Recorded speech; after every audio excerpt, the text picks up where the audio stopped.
and for me and for Italy, the real economy is crucial. We need to protect industry and agriculture. Without industry and without agriculture, we don't have jobs for our young generation, for the future. For this also our engagement against climate change.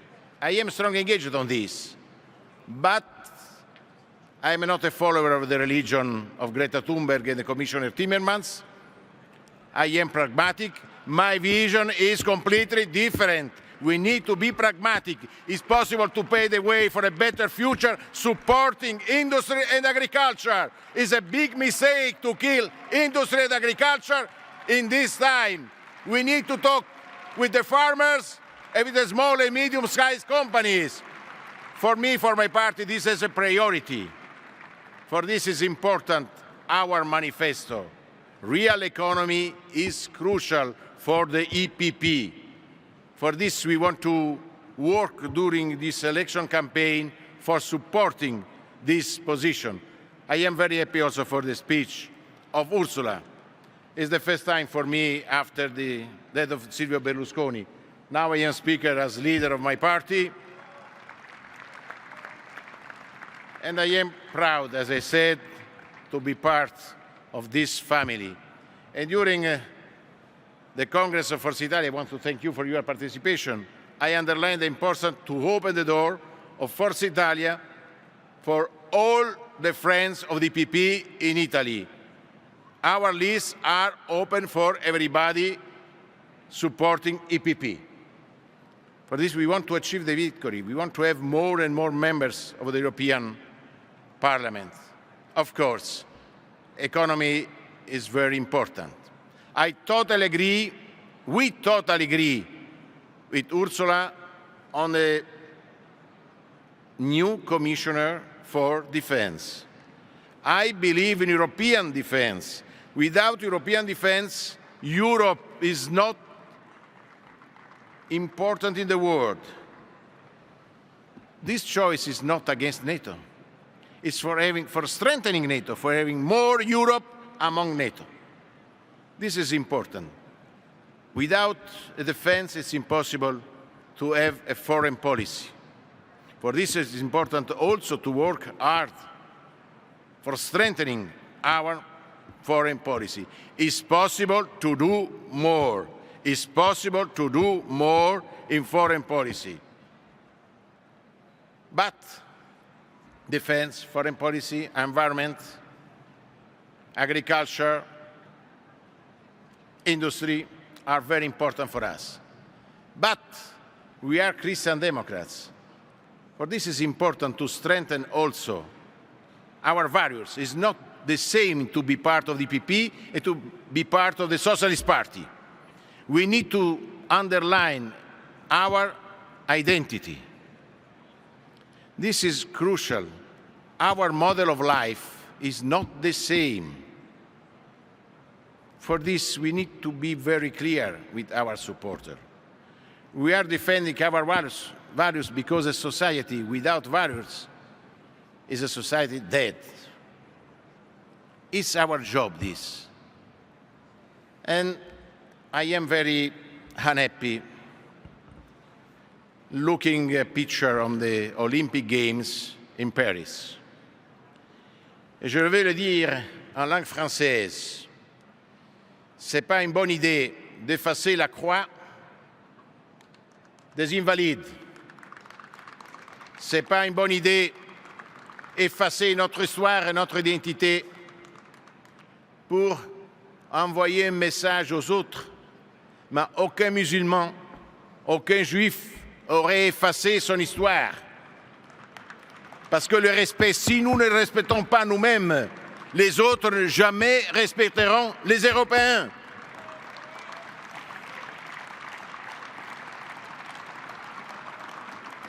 Ce n'est pas laïcité, c'est stupidité.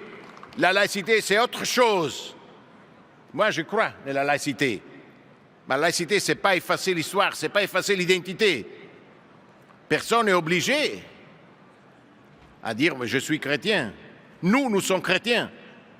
Parce que notre parti est un parti chrétien-démocrate, démocrate-chrétien. On ne peut pas renoncer à notre identité. Voilà pourquoi je suis vraiment déçu pour cette image. J'espère qu'ils vont changer les choses en France. Parce que, comme je l'ai dit, on ne peut pas changer l'histoire. La croix est là, on ne peut pas l'effacer dans une photo. Ce n'est pas la photo qui change l'histoire de la France, l'histoire de l'Europe. For this, I believe in the EPP. I believe in the EPP because the EPP is a strong party with a lot of values. This is very important. I believe in our model of life, Manfred. For this, I want to thank our party, because it's fighting for this. And all together, we will achieve the victory in the next European election. We will have Ursula von der Leyen for another time President of the European Commission. We will have, I believe, in Roberta Metsola as new President of the European Parliament. And then we need to have also other important jobs for our party. Good luck, EPP. Good luck, Ursula. Thank you very much, Manfred, for your work. Thank you to all our friends in the presidency. Good luck. I believe in you. I believe in the EPP because my future is the future of my family. Thank you very much.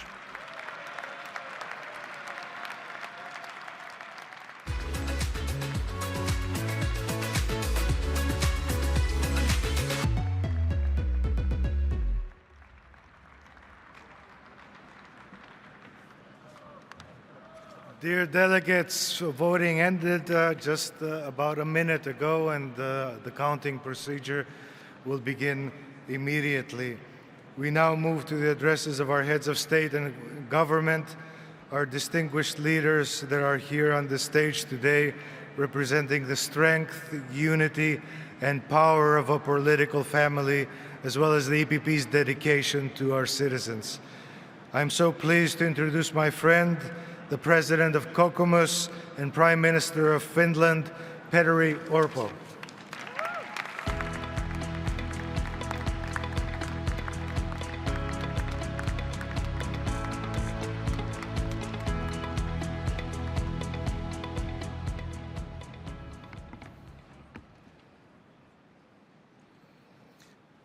Dear EPP family, dear friends, it's great to gather here in Bucharest. I see Ursula and Manfred here, Roberta, many good colleagues and friends. But Ulf, my Swedish colleague, are you here? No, he's not here. Do you know why he's not here today? Ulf is here not because he's making Sweden a member of NATO at this moment in Washington, D.C. Finally. Imagine Finland and Sweden in NATO. 3 years ago, this was only our dream. Today, the Baltic Sea is a NATO lake. My friends, do you know what we are? We are the strongest political force in Europe. And do you know what we are going to be after these elections? We are going to be the strongest political force in Europe. And to me, EPP is a political force that can do what Europe needs. The war in Ukraine highlights the fact how important is our own defense, resilience, and competitiveness. The EPP can do this, I'm sure. But where is Europe today? We don't have enough competitiveness in our economy. We don't have enough capacity to defend our continent. In order to do this, we must make our economy stronger. If we have competitive economy and well-functioning single market, we have stronger Europe. If we have competitive economy and strong defense industry, when we will succeed and we can answer the real threat, which is the threat of Russia. We need to wake up and realize this. We are the only political force in Europe that can do what must be done. The citizens expect this from us.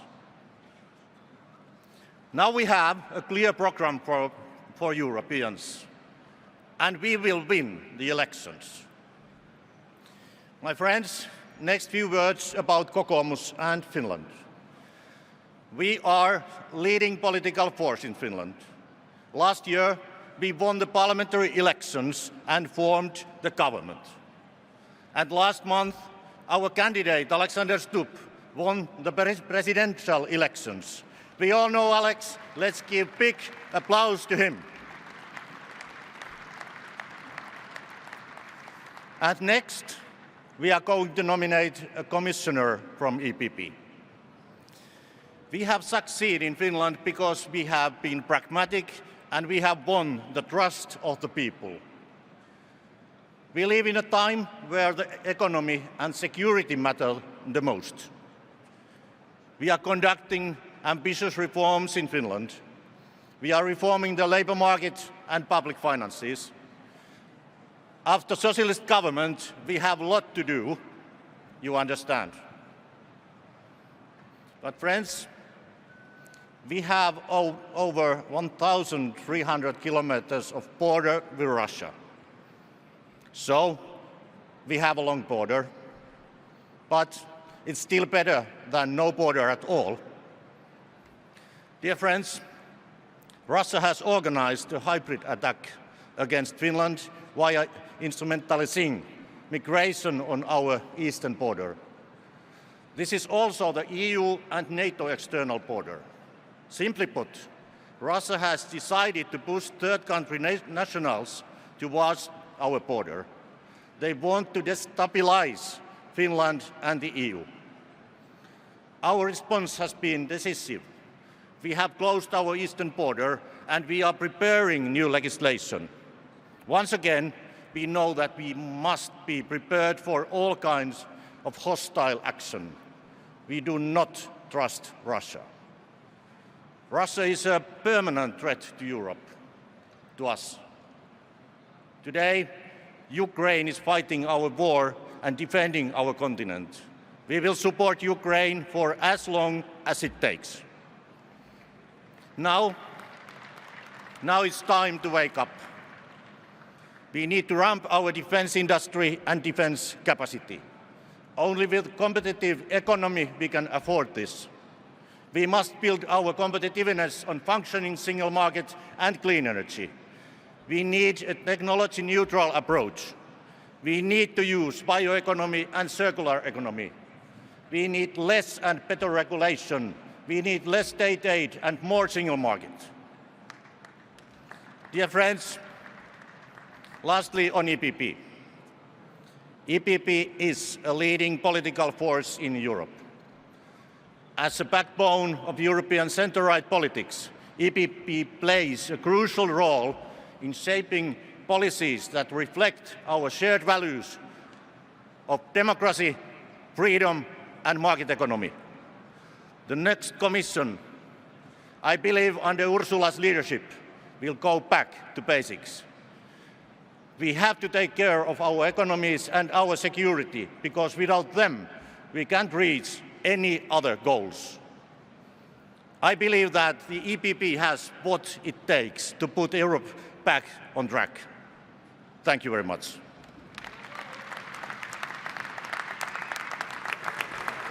We will now hear from Luc Frieden, the Prime Minister of Luxembourg.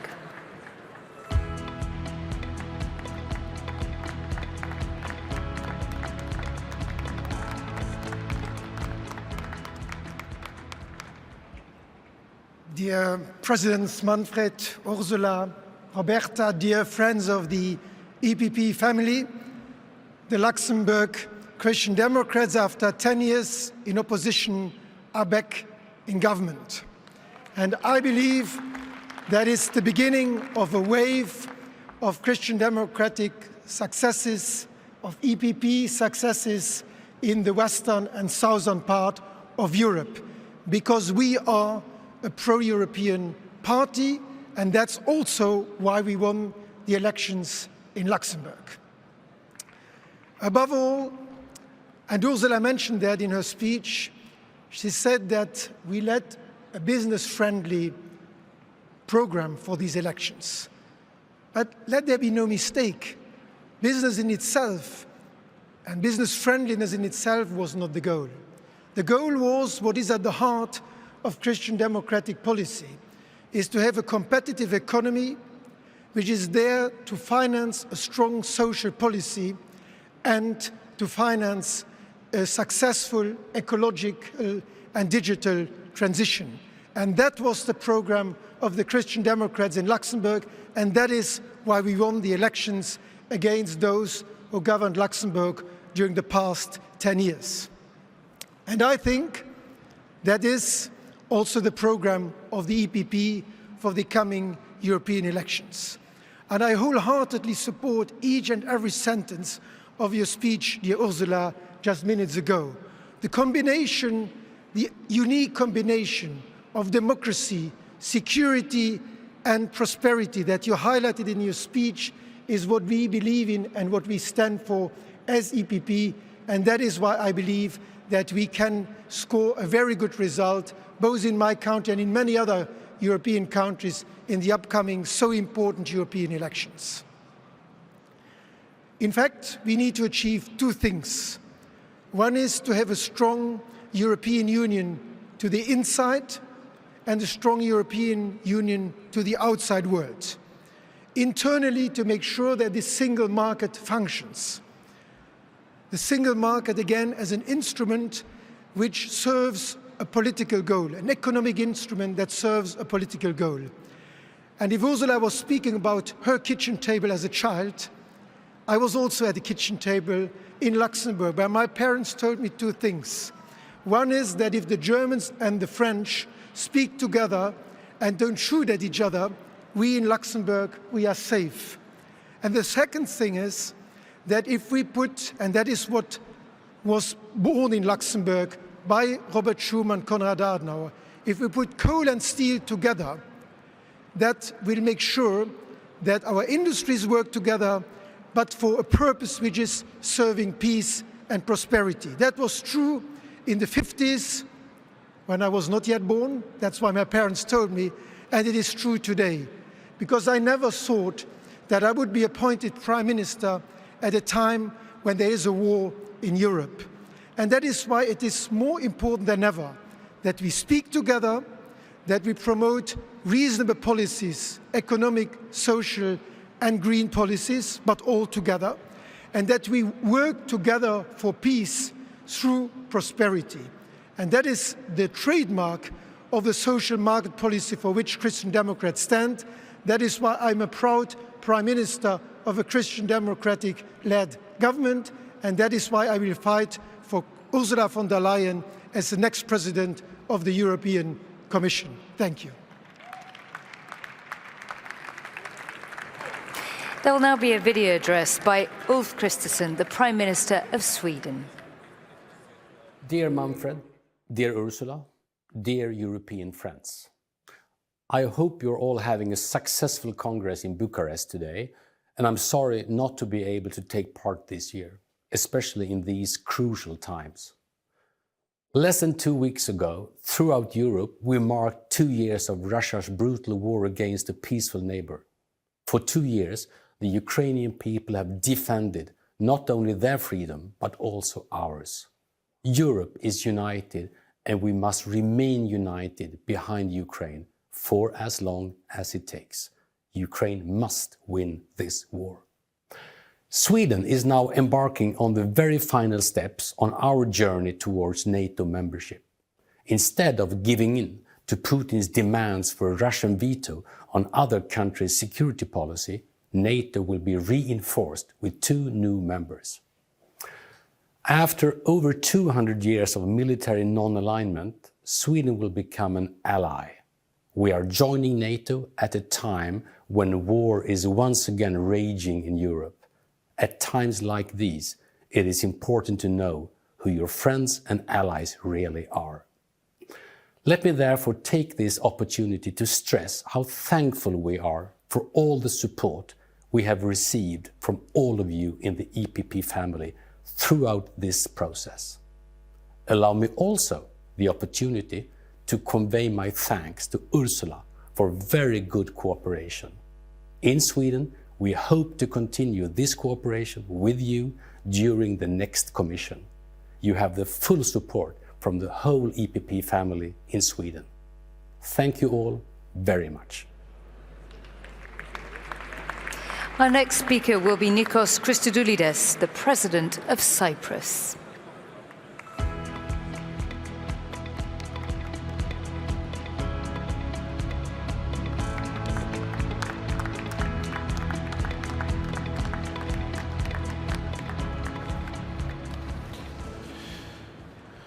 Dear friends, never has the European project, our union of 27 states that stand united in defense of common values and joint vision, been more valuable. Never have we needed a stronger, more resilient, more competitive union that is relevant in the daily lives of European citizens and is present as a strong global actor in the geopolitical arena. Today, we stand proudly at all that has been achieved in the past years. At the same time, we also stand before a critical juncture of our common home for the Union, and we look to the future.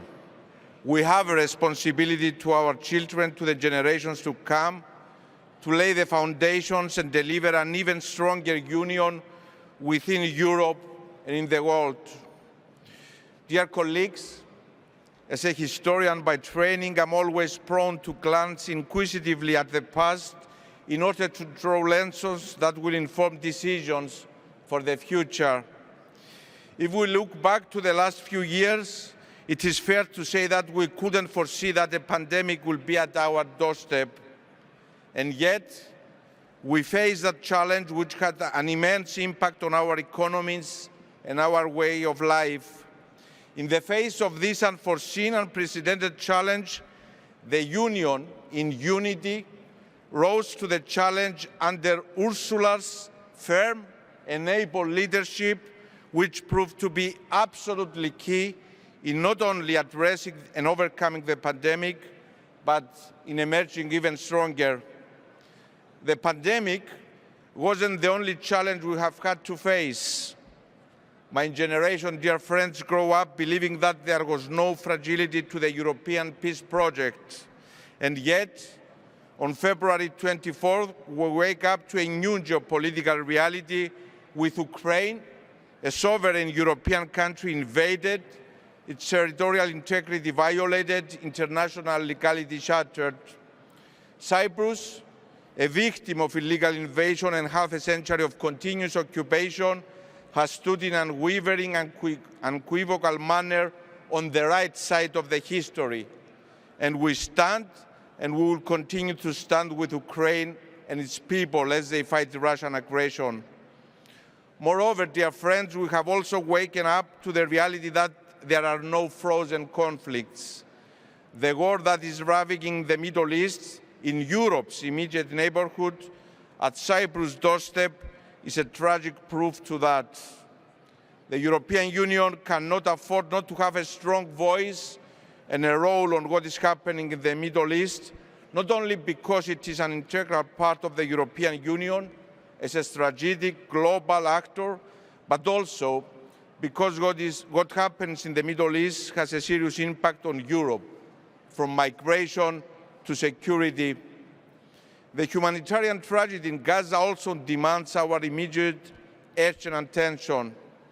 Cyprus, as an integral part of the region, as the closest EU member state in the region, has worked tirelessly since the beginning of the war to design a humanitarian maritime corridor for the delivery of high volume of aid to the people in Gaza. And dear friends, I look forward to Ursula's visit to Cyprus tomorrow in the context of opening the maritime corridor. From the very first stages of the initiative, Ursula grasped the vision and value behind it and pulled her political weight and that of the Commission's behind it. Thank you very much, Ursula. Dear friends, the discussions we're having in Brussels about a stronger Europe, a more geopolitical and strategically autonomous union that is a global actor, is not theoretical. It must time and time again be proven in a concrete way. We must be able as a European Union to play an active role in dealing with all challenges.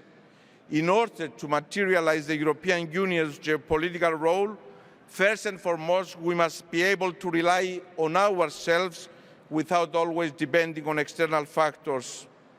Therefore, European Union strategic autonomy must not remain as an abstract idea, but rather a tangible objective to reach. And in this regard, building European defense at the Union level can be catalytic. Ursula has shown boldness and decisive leadership on this front as well, and the new industrial defense strategy announced earlier this week is an important step. Dear colleagues, beyond the external threat and challenges, Europe faces a multitude of internal ones. The rise of extremists, illiberal populists and anti-European Union forces threatens to reverse what we have achieved over the years. The only answer to this phenomenon is to build a better union for our citizens, a union of economic growth, job creation, competitiveness. It is up to us to stand firm and defend our values, the values that unite us, the values that differentiate us from our adversaries, the values that make us who we are. And as long as we defend our values, the EPP will remain the biggest political family in Europe and the driving force for Europe's future. Dear friends, the EPP has also consistently and prominently stood behind Cyprus in our efforts to reunify the country. I strongly believe that the European Union needs to be catalytic, unifying power for its last divided member state that 50 years after the Turkish invasion is still under occupation. In the coming months, I'm counting on the support of our extended political family and, of course, the European Union institutions' leadership in our efforts towards the speedy resumption of talks for achieving a comprehensive settlement for the solution of the Cyprus problem. In concluding, dear Ursula, true leaders are shown at challenging times, at times that require boldness, even audacity, and during your time you steered the ship in stormy waters, and you did it by building the Union up through unparalleled tenacity, hard work, and determination. We are very proud to be standing beside you for the next 5 years. Thank you very much. Our next speaker will be Karl Nehammer, the Federal Chancellor of Austria.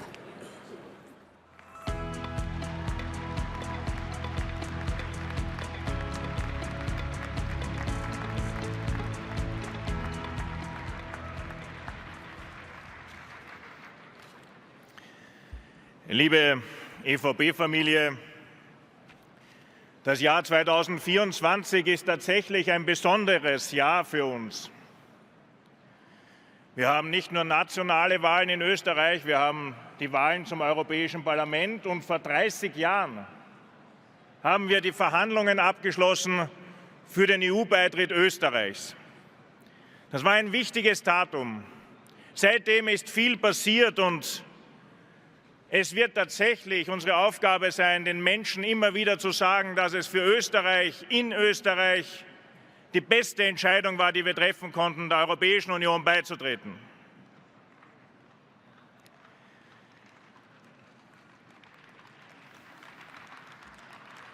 Die EU verdient Applaus, durchaus. Es ist für mich auch ein sehr persönliches Datum. Warum?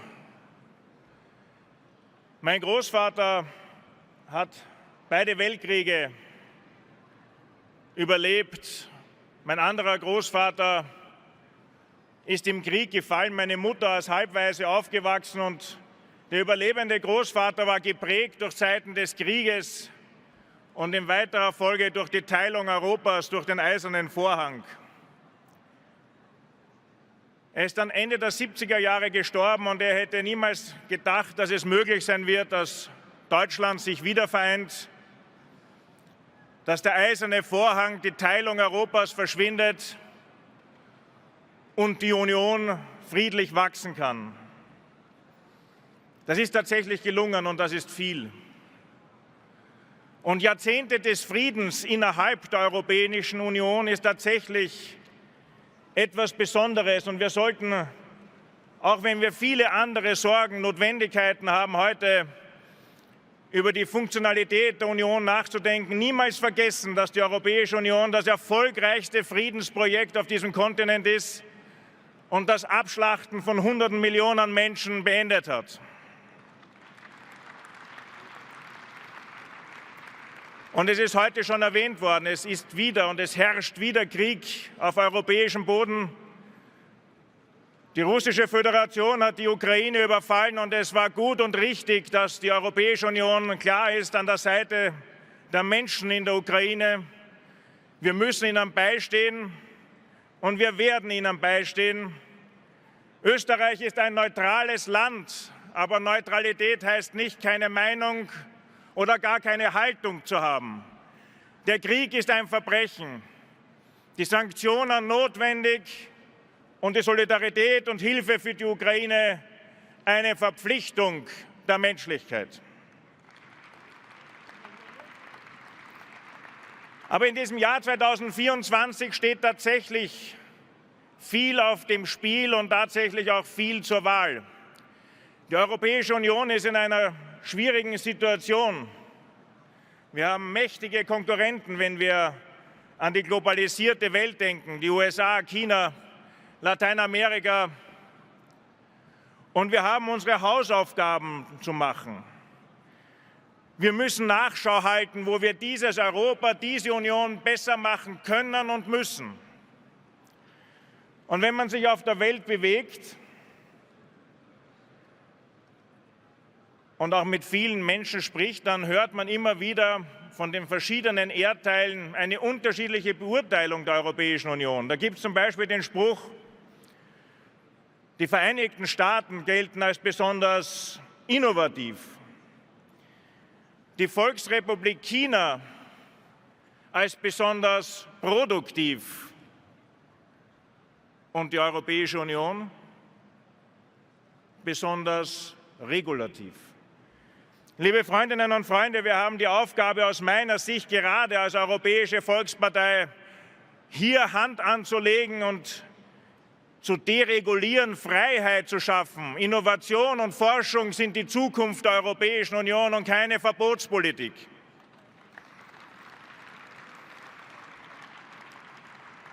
Wenn wir der internationalen Konkurrenz begegnen wollen, und das müssen wir, weil wir sind exportorientiert. Das heißt, unsere Produkte müssen irgendwo auf der Welt gekauft werden. Das heißt, sie müssen konkurrenzfähig produziert werden.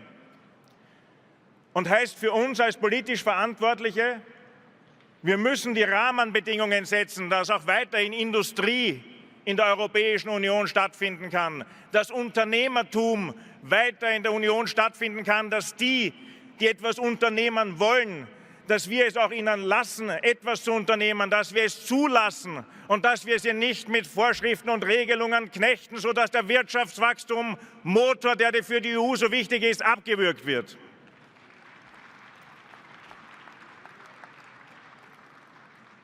Und auch bei dieser Wahl, da steht tatsächlich viel auf dem Spiel. Wir haben es in den Vorreden schon gehört.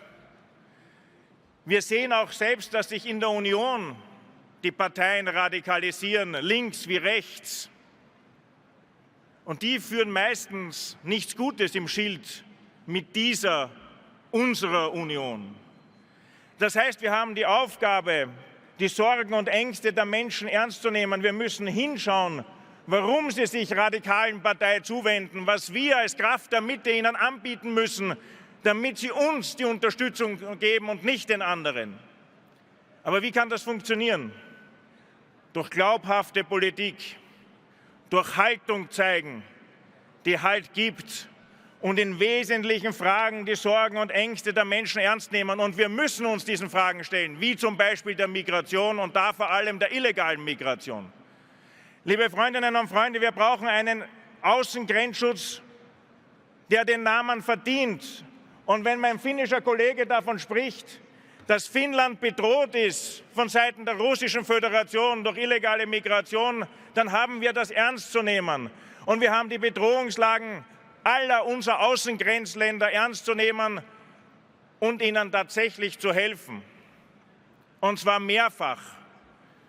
Die Außengrenzstaaten brauchen ausreichend finanzielle Mittel, um den Außengrenzschutz zu finanzieren. Wir brauchen schnelle Asylverfahren, wir brauchen Asylverfahren in sicheren Drittstaaten.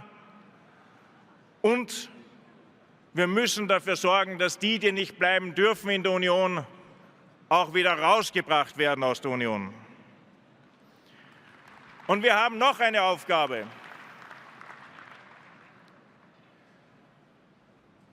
Der Krieg, der nicht nur jetzt auf europäischem Boden tobt, sondern auch im Nahen Osten. Wir müssen den Kampf gegen den Terrorismus ernst nehmen. Wir müssen den Kampf gegen die organisierte Kriminalität und gegen die Terroristen, gegen die Islamisten und die Radikalen, die unsere Demokratie und Freiheit bedrohen, ernst nehmen und aufnehmen. Sicherheit ist ein umfassendes Konzept und nur mit Sicherheit gibt es Demokratie und Freiheit. Und die Menschen haben Angst in einer Zeit wie dieser, denn sie sehen, was alles passiert. Und wir haben diesen Kampf für Sicherheit auch hier zu führen in der Union. Wir müssen wehrhaft werden. Wir müssen Demokratie wehrhaft machen. Wir müssen wieder verstärkt den Kampf gegen Antisemitismus führen, der auf europäischen Straßen viel zu sehr präsent ist. Es ist unsere historische Aufgabe zu zeigen, dass Antisemitismus hier keinen Platz hat, dass wir solidarisch sind mit Israel, dass wir die Sorgen und Ängste der Menschen ernst nehmen. Ja, auch der Palästinenser, die von der Hamas missbraucht werden. Aber wir als Europäische Union haben Haltung zu zeigen.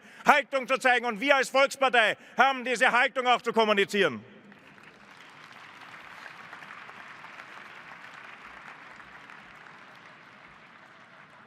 Und wir müssen glaubhaft sein, wenn wir darüber nachdenken, welche Zukunft hat unsere Union. Wie groß wollen wir tatsächlich werden noch? Wem machen wir ein ernsthaftes Angebot, Teil unserer ideologischen Wertegemeinschaft, unserer europäischen ideologischen Wertegemeinschaft zu sein? Und wie vielen haben wir schon versprochen, das einmal zu werden? Liebe Freundinnen und Freunde, wie oft wurde hier von diesem Pult aus schon gesagt, wir müssen den Staaten des Westbalkans eine Perspektive geben. Hören wir auf, darüber zu sprechen, sondern handeln wir.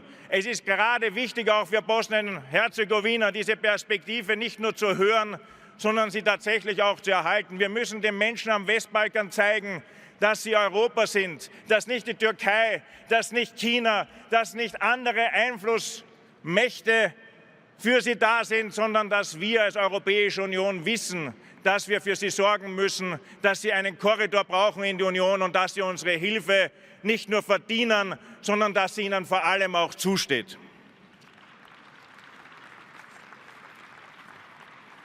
Für all das braucht es eine Bewegung, die bereit ist, Haltung zu zeigen, nicht nur über Werte spricht, sondern sie auch lebt. Und es braucht starke Persönlichkeiten an der Spitze, dass dies auch glaubhaft vermittelt wird. Lieber Manfred, liebe Ursula, ihr seid diejenigen, die jetzt vorangehen. Aber seid euch eines gewiss, wir sind an eurer Seite, wenn es darum geht, die Werte der Volkspartei in die Wahl zu tragen, wenn es darum geht, die Werte der Europäischen Volkspartei so zu erklären, dass die Menschen uns folgen. Ich wünsche euch für die bevorstehenden Wahlen alles, alles Gute.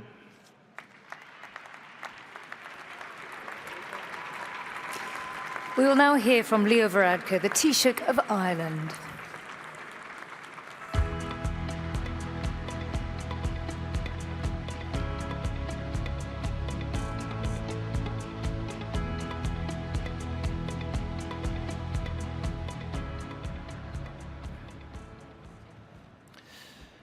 Gwyn Ursula a Carja is Mr. Leo Varadkar Taoiseach agus Uachtaráin na Gael agus seo seachtain na Gaelga. Tá áthas orm bhean seo in Bucharest aniu agus tá sé iontach a bheith le chéile arís. There's no need to adjust your translation. That is the Irish language, or in Gaelic, the way of saying, it's great to join you again today.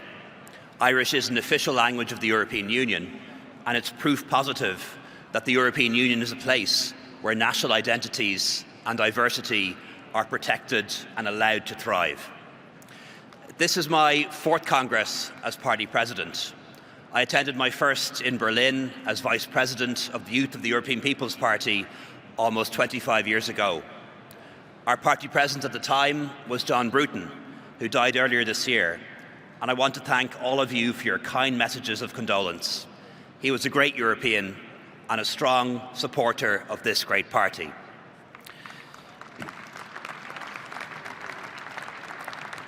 It's also great to be here as one of 12 heads of state or government, many more than we had at our last Congress. With the real possibility of a victory in Portugal next week, the EPP is rising again, and Donald's victory in Poland shows us that populists can be defeated. And now we must retain our place as the leading party in the European Parliament elections in June. Dear friends, I'd like to wish Ursula every success as she goes forward as our candidate to be President of the European Commission. Ursula, your leadership, your stewardship of the European Commission on COVID and Ukraine, on migration, on climate, on energy and on nature speaks for itself. We need you leading the Commission for the next 5 years. And I also want to thank you personally for your firm support for Ireland on Brexit and your willingness to make compromises and accommodations with our British friends when they were necessary. Dear friends, the challenges facing us have rarely been greater. We face big issues that require a big response. They transcend the capability of national governments. We need Europe, and Europe's work has never mattered more. And our values resonate now more than ever. Democracy, freedom, opportunity, enterprise, equality and fairness.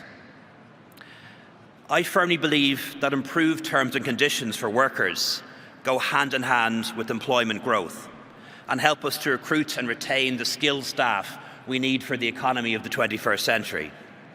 In Ireland, we've made great strides in building a real social market economy, an EPP value, which says that work should pay and enterprise should be awarded. Sick pay, improved family leave, halving the cost of childcare and pension reform. These are some of the reforms we're introducing.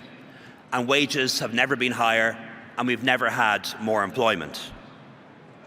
Colleagues, the single market is one of the best achievements in Europe, but it's also an unfinished project with unfinished potential. We in the EPP can ensure that the EU does more over the next 5 years to promote growth, entrepreneurship and innovation, particularly among our SMEs, and also to unleash the potential of the single market and the Capital Markets Union. That requires state intervention, but also restraint from the state when needed to ensure there is a level playing field and proper competition. And our trade policy must encompass a fair deal for farmers, for fishers and for food producers. And the budget for the next Common Agricultural Policy needs to be a bigger one with a separate fund for nature. The EPP should always be the party for Europe's farmers. Colleagues, we live at a time of turmoil in our world. We were all horrified by the indiscriminate and brutal attacks by Hamas on the 7th of October. And we share the outrage of Israeli people over these attacks. There is no justification, no excuse, no context that made it anything other than a vicious crime and a terrible atrocity. We have seen since the appalling violence inflicted by the Israeli government on the people of Gaza. Palestinian civilians are not responsible for the crimes of Hamas and should not be subject to a collective punishment. We need a ceasefire so food and medicine can get into Gaza and the immediate release of all the hostages. We also need the European Union to engage in the fight for a permanent peace between Israel and Palestine and Arab countries. We as Europeans have a duty to try to bring this conflict to an end and bring peace to the Holy Land.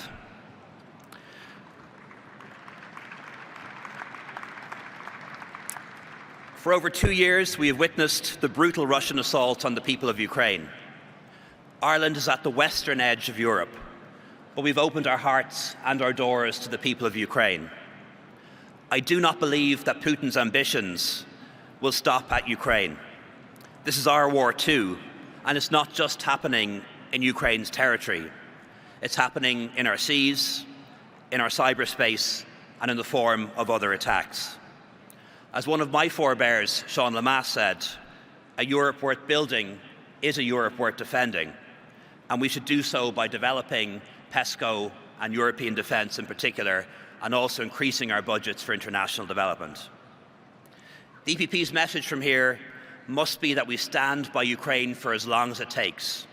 And our message to Putin and the Kremlin is that Russia cannot win this war. And we will do more to help Ukraine in the coming months and years. And that involves military assistance, finance, humanitarian and political support. The people in Ukraine are fighting and sacrificing their lives for our European values, fighting for democracy, liberty and the rule of law. The least we can do is to provide them with the tools they need to defend their country and their homes, and to progress EU accession negotiations as quickly as we possibly can. We are the EPP. We stand for democracy, we stand for freedom, we stand by Ukraine, we stand for Europe. Thank you very much. We will now hear from Andrej Plenković, the Prime Minister of Croatia.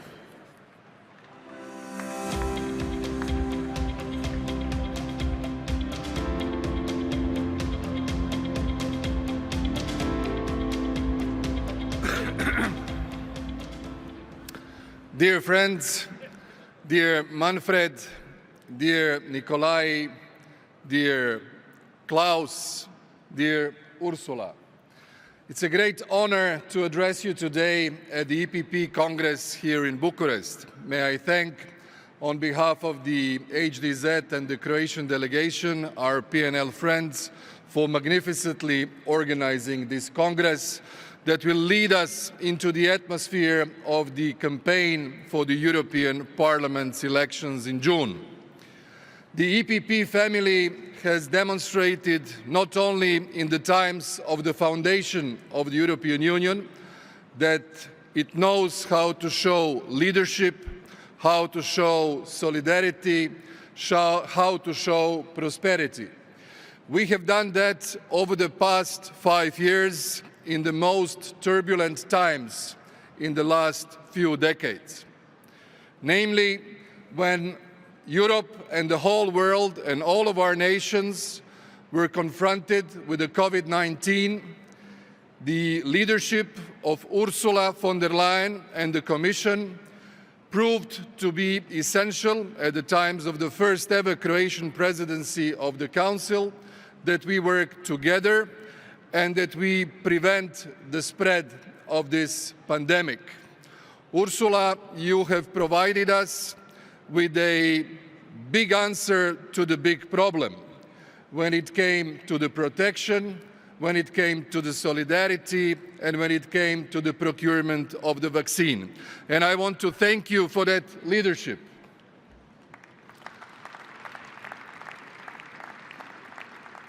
From the point of view of the newest and the latest member of the European Union, Croatia, the country that I represent, I can testify that the Commission, led by Ursula, has provided assistance when the assistance was needed. When our capital, Zagreb, was hit by a very, very big earthquake in the March of 2020, and our region of Sisak and Petrinja by another earthquake of 2020, Ursula and the Commission have given us immediate and quick assistance, and they have provided us with solidarity fund that we are using to rebuild our capital and to rebuild the houses and the buildings that were hit. I appreciate that, and I thank you on behalf of the Croatian people. The big answer to COVID gave us the EU Next Generation, which was an instrument that has enabled us to revive our economy.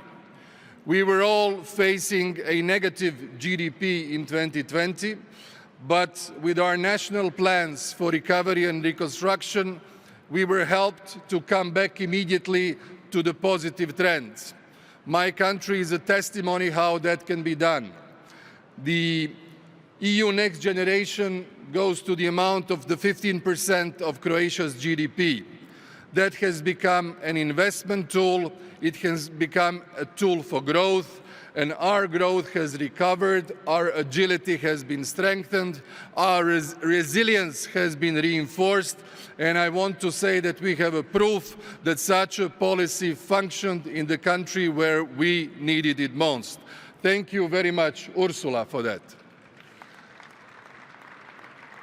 In the speech, which was inspirational, that she gave to us, she played a game of associations with every and each leader which is here at the Congress. She linked Croatia and myself with the Schengen accession and the Eurozone accession.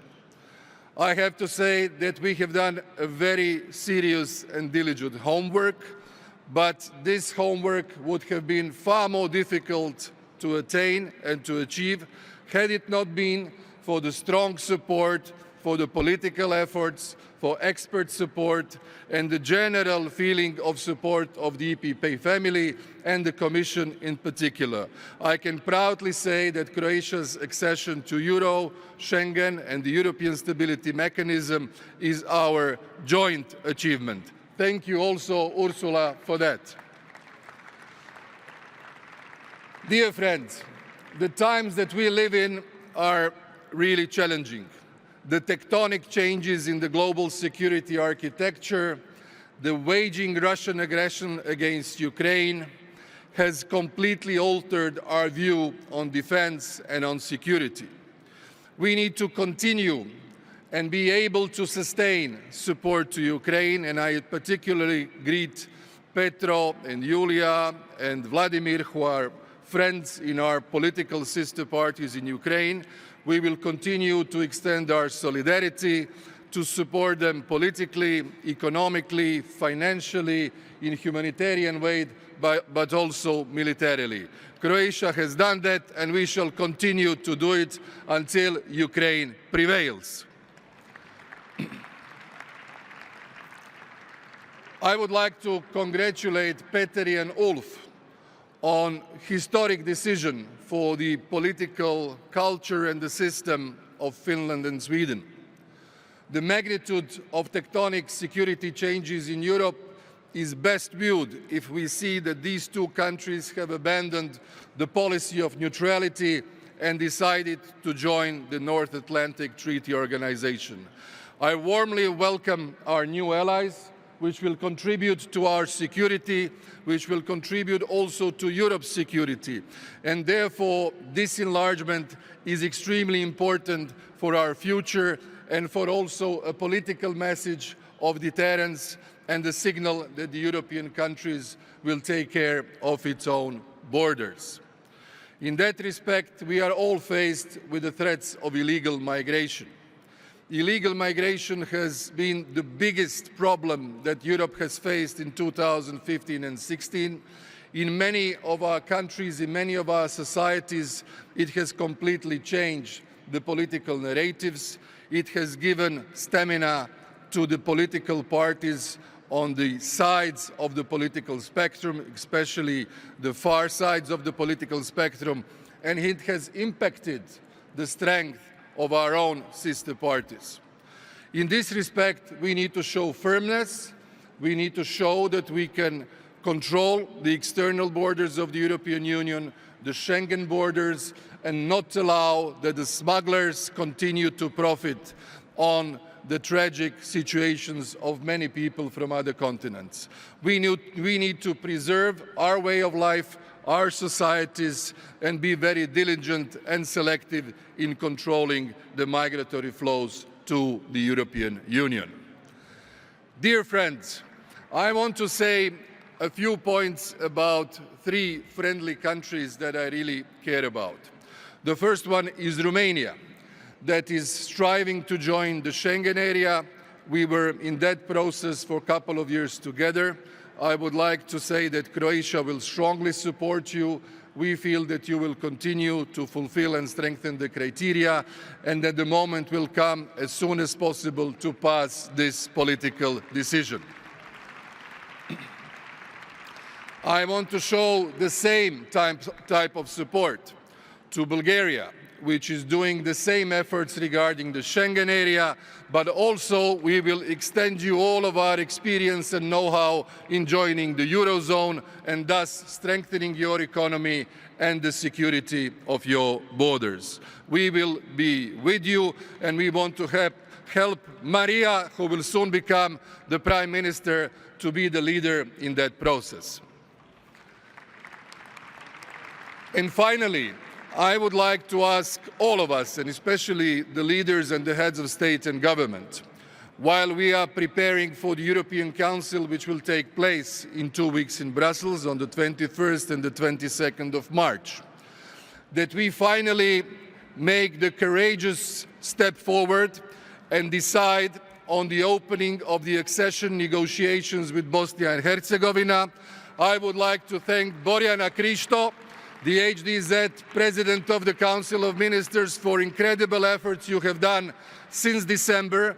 We need to create the atmosphere, and I count on you, Ursula, that we shall see a positive report coming from the Commission next week, and then that we can confidently say, yes, now it's finally the moment that Bosnia and Herzegovina joins the European integration, and that we pass the decision to open these negotiations. Borjana, we are with you. Dragan, we are with you. Ursula appreciates you, and thank you for all the reforms you have done. This is crucial for your stability and your reform process, and we want to be the ones who will be your fervent, strong, and sincere advocate and friend. Dear friends, Croatia will, before the European elections, go to the national elections. This is the moment that we, for the third time, ask our citizens to renew their confidence in our program, in our values and our achievements. I can guarantee you that we shall see each other at the next Congress during the third mandate of my government. Thank you very much, and let's win the elections in June. All the best. We will now hear from Donald Tusk, the Prime Minister of Poland.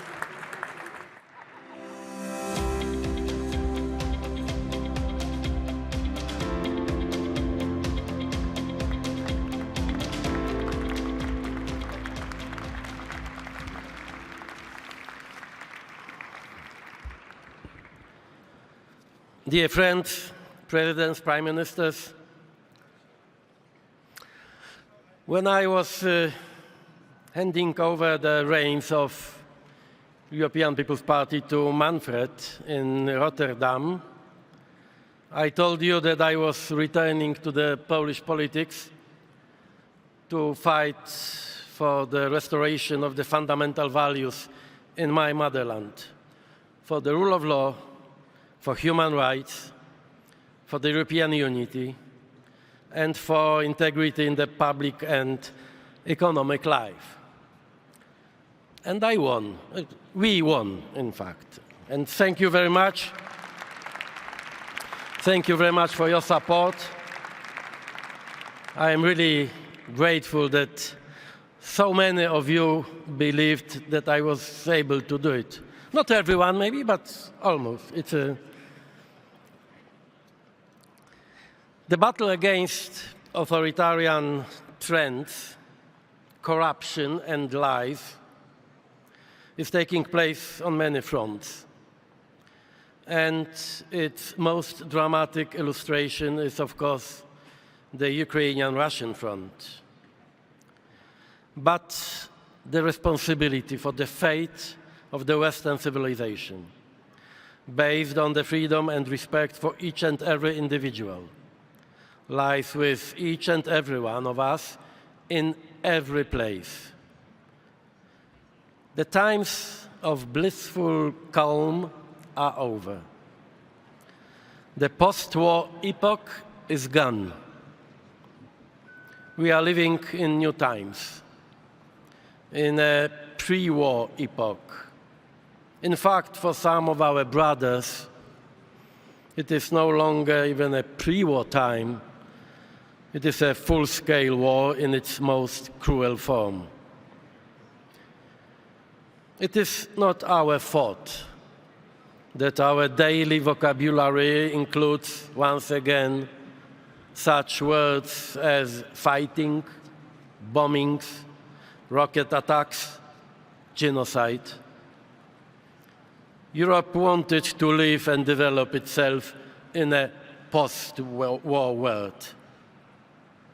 But today, we must say clearly that we are faced with a simple choice. Either we undertake the fight to defend our borders, our territory, our principles, and, as a consequence, our citizens and future generations, or we will fall. There is no objective reason to capitulate before evil. The potential of Europe, economic, financial, demographic, moral, is greater than the potential of those who attack us. It is crucial today that Europe believes in its strength. Also when it comes to the context of our defense capacity. We cannot live under illusions. No one will take our place in this fight for our safety and for our future. We ourselves are the best guarantors of our safety and of our unity. As you well know, the only person you can count on is yourself. Europeans will be united when they see with all clarity that the Union is really our Europe, a safe and good home for the people. As our manifesto says, today this is exactly the signal that our farmers and food producers are waiting for impatiently. They also want a Europe that protects them and understands their fears. 10 years ago, I appealed to the European leaders to support Ukraine unconditionally. I appealed to the leaders to establish an European energy union to break the Russian domination when it comes to gas and oil. When the migration crisis started to grow, I was asking you for solidarity in our cooperation for the common protection of our external borders. And today, I am appealing to you for food security on our continent. This is one of the conditions to be safe and secure in all aspects. And I know that with leaders like you, like our presidents and prime ministers, with leaders like Ursula and Roberta, we can cope with this challenge as well. Thank you. All the best.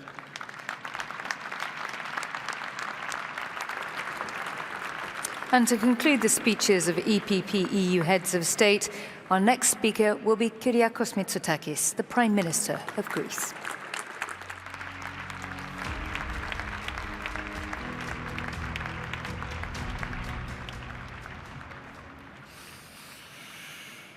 Well, dear Manfred, dear Ursula, dear Roberta, dear colleagues at the European Council, ladies and gentlemen, I cannot tell you, dear Donald, how happy I am to be able to address this Congress after your speech. Congratulations and welcome back.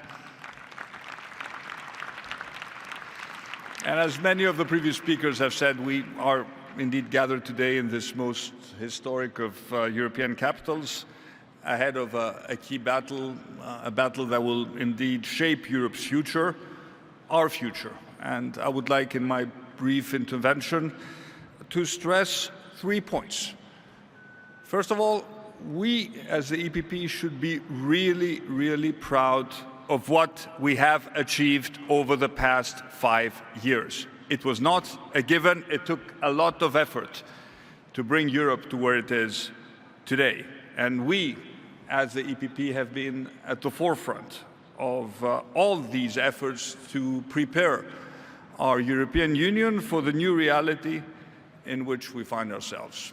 And I want to personally congratulate Ursula for her part in that success and for her steadfast leadership in times of unprecedented global challenges. A pandemic that shook the entire planet, a brutal and illegal war of aggression at the heart of Europe, an energy crisis that threatened to destabilize our economies. And our challenges remain grave, but we should be proud because our reaction was effective. We dealt with the pandemic in unity and solidarity. As Andrei said, we worked together to make the EU Recovery and Resilience Facility a reality for countries such as Greece, such as Croatia. This is an historic agreement, and its funds, I can assure you, are put to very good use in driving the digital transition, in creating new jobs, in strengthening social cohesion, in accelerating economic growth, in facilitating the green transition. And of course, in Europe's darkest hour, when war returned to our continent, we showed our determination and our steadfast support to Ukraine with an unprecedented, I dare to say maybe unexpected for some of our enemies, display of unity. And never before has Europe shown such a response, imposing widespread sanctions on Russia, continuing to support Ukraine militarily and financially, and sending a very clear message that no violation of international law, territorial integrity, or change of borders by force can ever be accepted by our European family. And I was in Odessa yesterday with President Zelensky when a Russian ballistic missile hit the port during our visit to the facility. And I think we all have a message for the Kremlin. We shall not be intimidated. We will continue to support Ukraine and its brave people for as long as it takes. And of course, we remain completely united in our resolve to do so. And in this discussion about the defense autonomy of Europe, Greece, my country, has an important role to play. We are already one of the largest per capita contributors to NATO, and we encourage all the other countries to step up to the plate and at least meet the minimum NATO requirements of 2% of defense spending as a percentage of GDP. The second point I would like to make is why the story of Greece's transformation is indeed relevant to the great challenges that we are facing at the European level.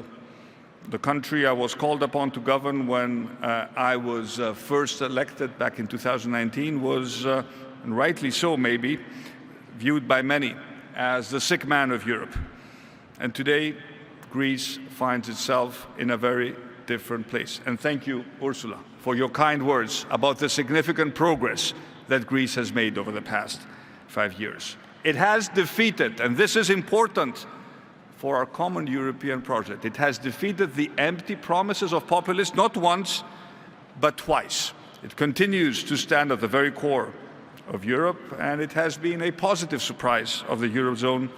We have been able to steer our economy towards sustainable growth while maintaining fiscal responsibility. And who would have believed, indeed, that in a little bit more than 4 years, Greece could go from where it was to where it is today, our credit ratings restored, investment at record levels, lauded by the Economist as the country of the year. But I can tell you, we would not have been able to achieve all this without the significant European assistance.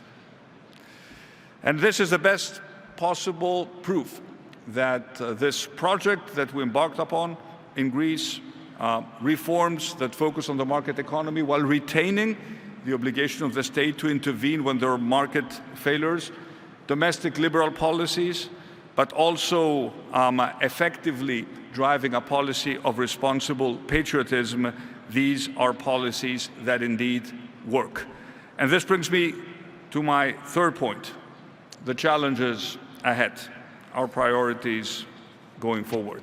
And I would urge all of you, all of us indeed, to carefully read the manifesto that Manfred and his team has put together, because I think it lays out very, very clearly the big priorities for the next day and why it is so important that the European People's Party remains the gravitational constant, this physical constant of the EU, the group that can boost European competitiveness, create growth and jobs, and support a geopolitical Europe. We've spoken a lot about the need to focus on strategic economy. We focused a lot on the need to strengthen European competitiveness. I listened carefully to Karl Nehammer's speech about the need to make our products more competitive on international markets. And these are indeed the challenges that the next Commission, the next European Parliament will be called upon to address. And we need to make sure that nothing happens in Europe without the active participation of our political family, the EPP. That is why it is important for the EPP to be again the dominant force in the next European Parliament. And I'm sure that with all your assistance, we'll be able to achieve that goal. Thank you very much.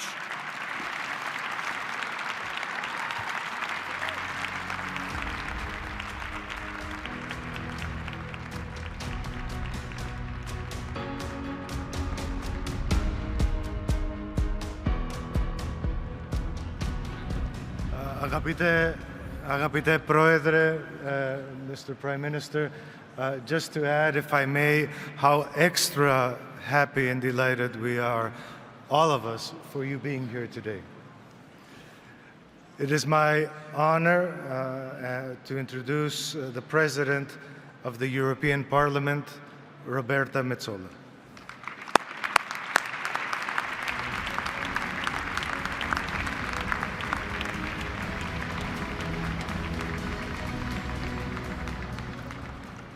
Thank you. Before starting, let me say thank you to Manfred for your commitment in difficult times to Europe and towards our political family. Thank you to Ursula for your leadership and friendship. Mulțumesc, dear Klaus Iohannis, and to all the Romanian colleagues for your work in organizing this Congress. Thank you to all the members of the European Parliament here. Dear friends, they say that Bucharest is a city where tradition and modernity collide in harmony. Where better to reaffirm our political beliefs, to reinforce the constructive pro-European forces, to reconstruct a path forward for all Europeans. We have managed a pandemic, wars, an energy transition, inflation, hybrid threats, and cyber warfare, all framed within an ongoing digital revolution, climate and migration challenges, natural disasters, and geopolitical shifts. Throughout all these challenges, we remained steadfast, we remained brave, and above all, we remained true to ourselves, to our values, to our principles. It is within them that we found the answers that made people's lives a little bit safer, a little bit more secure, a little bit more prosperous, a little bit more equal. This does not happen by coincidence. It happened because we were able to take the difficult decisions to ensure vaccines and ventilators, to create jobs, to support families and industry, to champion enterprise and match rhetoric with action. When the world changed on February 24 of 2 years ago, we stood up. We understood that the Kremlin's tanks threatened not only Ukraine, but everything that we have held dear, everything that we inherited. We did not turn away, and we will not turn away. Europe delivered. Thanks to Ursula, thanks to Manfred, to all the MEPs who work day in, day out. In the European Parliament, we know we are stronger when constructive pro-European forces hold. Stronger when we are able to reform. Stronger because of the challenges that we faced. And while we are proud of our successes, and we should be, we must also be honest about where we could have done better, where we left people behind, and where red tape has pushed people away, about where we have gone too far, about where we have gone not far enough. We have been the most influential global actor in the fight against climate change. We are embracing the need for change, and that is critical.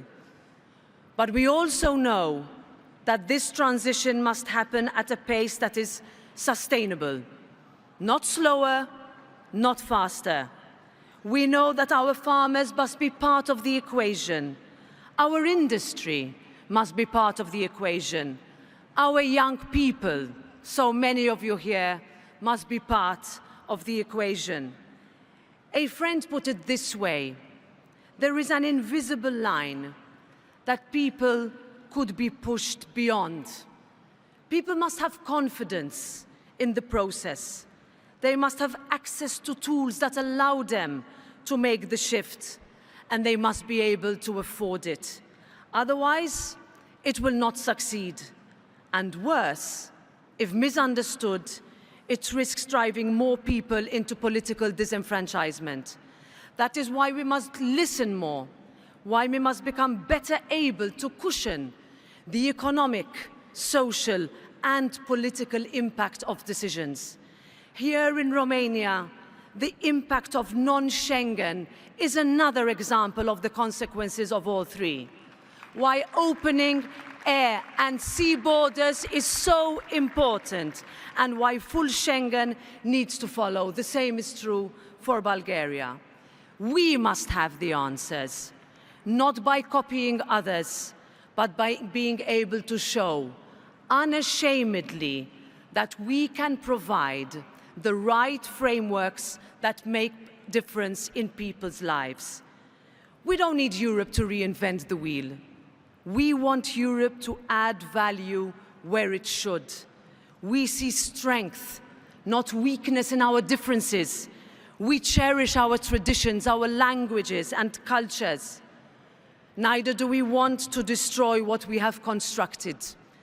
Europeans are builders, they are innovators, they are inventors. And we find solutions in this sense of pragmatism, of compromise, of leadership that must define our legacy. That is what it means to be part of this family. That is Europe's way. And we need to stop apologizing for it. That is how we counter the false narrative of the populists and the extremists who offer no solutions. We don't ignore them, we push back. That's how we win. Dear colleagues, I am part of the generation who joined Europe 20 years ago this year. We know no new and no old Europe. We are the generation who believe. And we know that we are at the dawn of a new European age. We just need the courage to embrace it. We can have a new European age of jobs, trade and growth, with ambition and a sense of purpose that boosts competitiveness, that gives our industries the chance to lead, where we bolster the resilience of our supply chains and conclude trade agreements, where we climb to the top together and not race to the bottom alone. A new European age of sustainability, where our clean growth strategy is ambitious but human-centric and provides real incentives and safety nets. A new European age for agriculture, where we are able to support our farmers, as so many colleagues said today, feed ourselves and save our planet. That is strategic autonomy. A new European age for tech, where we embrace the hope of digitalization and AI, but where we are wary of pseudo-progress that compromises our values. A new European age of security and autonomy, with a real security union, one that complements existing defense architecture. A new European age that tackles migration, where we are fair with those in need of protection, firm with those not eligible, and tough on traffickers, where borders are secure and no state is left alone. That is our way. A new European age of equality, of opportunity, of youth, where women are not targeted for being women, where journalists are free to do their job, where people can live how they wish to live, where corruption is fought, where the rule of law is protected, where young people can reach their potential. Dear friends, this is a new age for Europe's place in the world, one where we are able to stand tall, stand firm, and lead, where our democracy is the answer to those autocrats who see the existence of our union as a threat. An autonomous Europe that supports Ukraine and Moldova on their paths to EU membership, that stands with democratic Belarus, that recognizes what is at stake, because ours is a Europe that stands for humanity. It is the same philosophy that drives our reaction to the situation in the Middle East. Our hearts must be big enough for all the victims, and our minds must have the capacity to find the political will to break the cycle of history, to find a peace that has eluded generations. And here Europe has a great role to play. What we do in the next months will define the next European generations. And the responsibility is on us to lead. And it starts with convincing people to go out and vote in the European elections. None of this will be easy. We will be called upon to lead when it is hard. We will face impossible choices, but it is in that moment that value-based leadership is needed the most. That is where we will find the answers, and that is when our people will find us ready. Thank you for your support. Thank you. Long live Europe.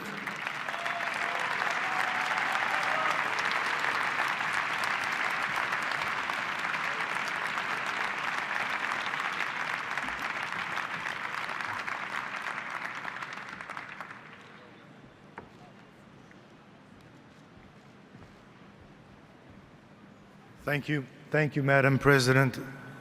Now it is my honor to welcome the President of Romania, Klaus Iohannis. I want to take this opportunity, as I welcome him on the floor, to thank him so very much for the warm hospitality we have received here in Romania. Without that, this Congress would not have been possible. Mr. President.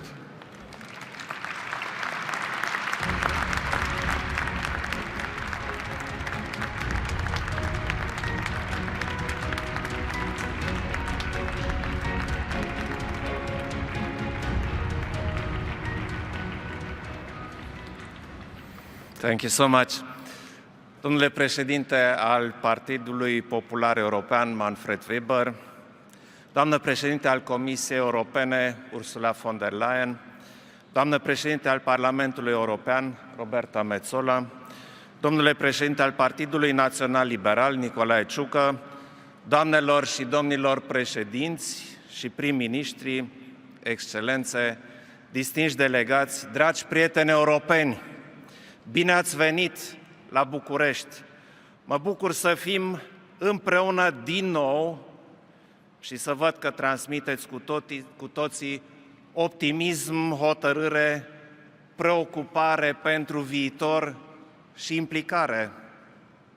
De asta avem nevoie, pentru ca, uniți și solidari, să conturăm proiecte cu care să câștigăm alegerile pentru Parlamentul European, răspunzând astfel așteptărilor legitime ale cetățenilor noștri. Partidul Popular European rămâne cea mai importantă forță politică în Europa și sunt convins că acest congres va revalida valorile noastre democratice care pun în centru libertatea, statul de drept și demnitatea umană. Totodată, sunt sigur că vom găsi soluții concrete pentru a ne proteja cetățenii împotriva diverselor crize care nu ne-au ocolit deloc în ultimii ani, fie că vorbim de pericolele aduse de un război brutal care se desfășoară chiar la granițele României, fie că ne referim la necesitatea de a rămâne competitiv economic, astfel încât nivelul de trai al oamenilor să se îmbunătățească semnificativ. Distinguished guests, the international context is complicated, complex, and unstable. We are facing the worst state of affairs since World War II. Just a few hundred kilometers away, our neighbors are giving their lives to protect their families and defend their country from invaders who commit unimaginable atrocities. Ukrainians are in the trenches and they depend on our help. We, the Europeans, must not get tired in our effort to stand by their side and offer all the support they need.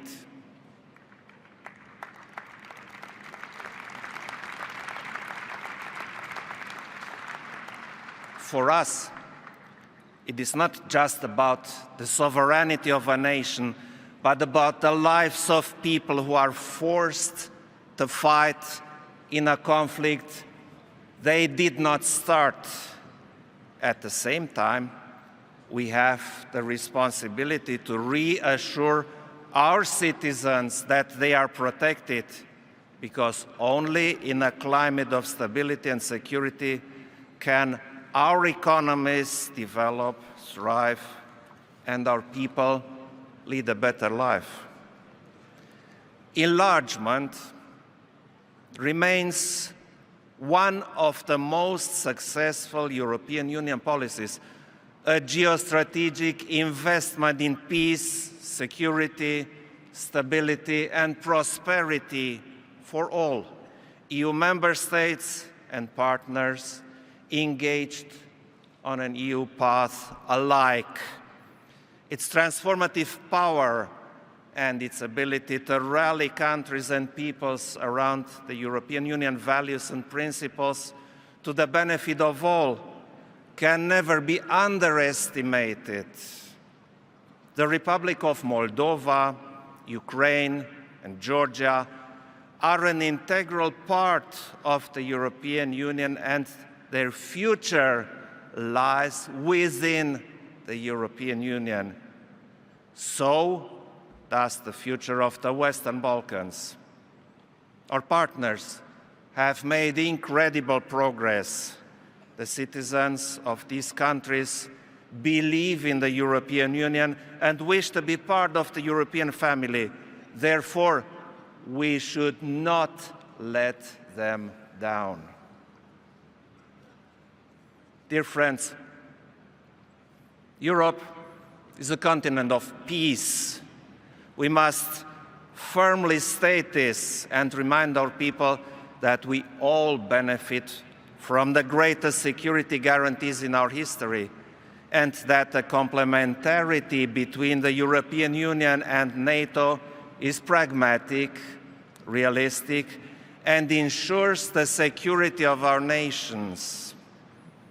The European Union and NATO have not been and are not in a competition. This complex context in which we find ourselves, however, brings an additional political risk: the crisis of confidence in the European institution, which is also caused by the growing distance between the political class and the European citizens.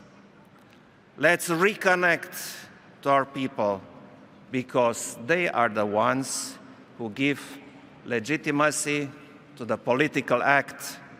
Let's listen to them carefully.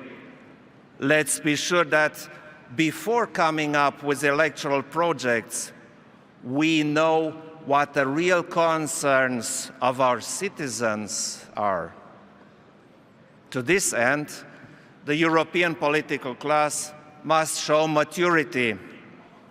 The most effective instrument of political consultancy is paying attention to the people's emotions and expectations.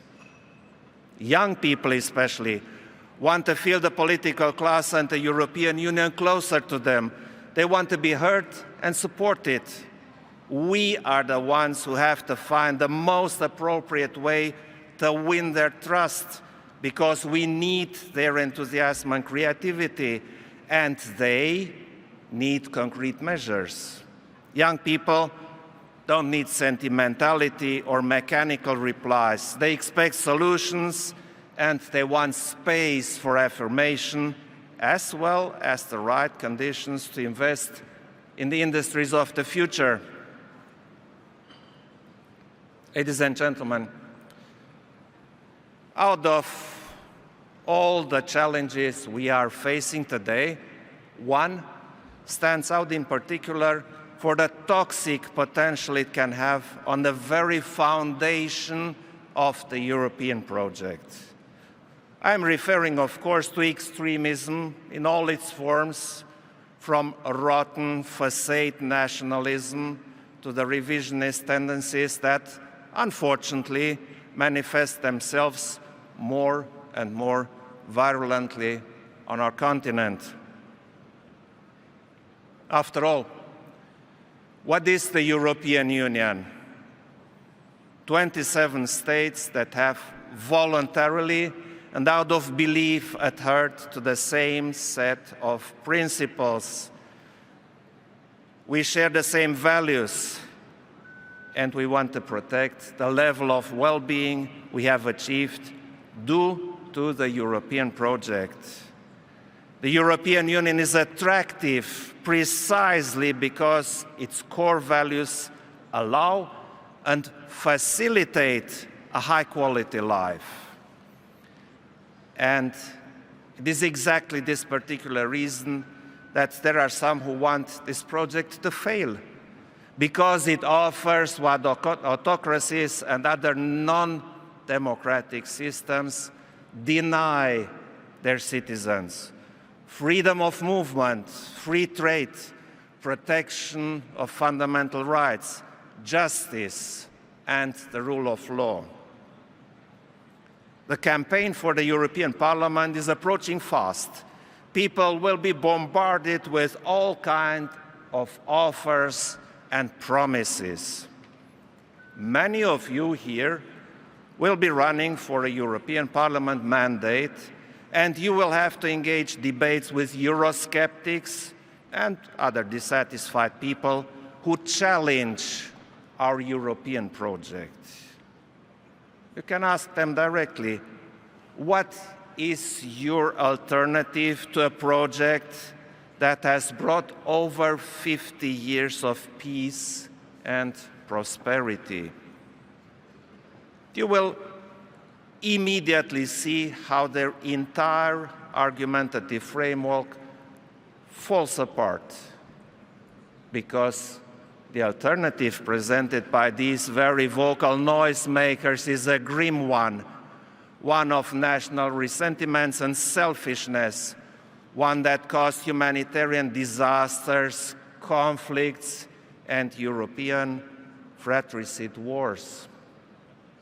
I urge you to use the campaign for the upcoming European elections as an opportunity to revive liberalism in the face of autocracies that restrict basic human rights.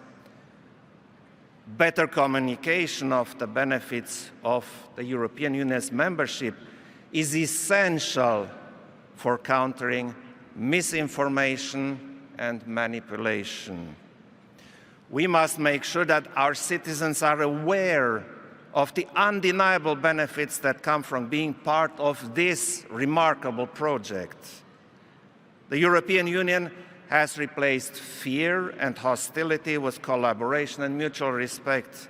Today, political families inspired by democratic liberal values are called upon to strengthen these sentiments. The European People's Party is the main driving force capable of triggering all these positive energies.